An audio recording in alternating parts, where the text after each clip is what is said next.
कांदा उत्पादक शेतकऱ्यांनी सर्वांनी लक्ष द्या। सध्या कांद्यामध्ये हे बघा बारीक अळीचा प्रादुर्भाव दिसून येत आहे।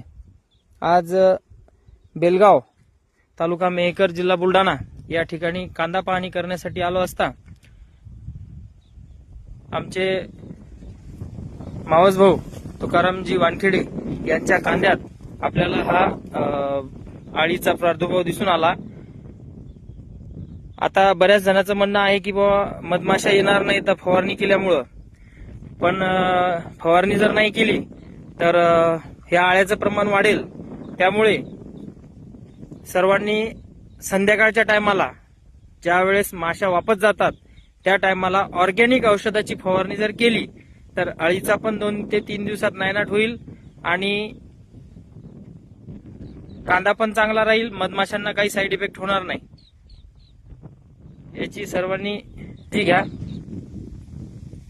आता सध्या यावर्षी कांद्याची पिकं चांगली आहेत, पण आता हा बारकाईने जर बघितलं तर हे शेतात रोज येतात पण यांना दिसली नाही। पण आज मी पाहायला आलो असता ही बारीक अळी मला कांद्याच्या गोंड्यावर दिसलेली आहे। तर सर्वांनी काळजी घ्यावी।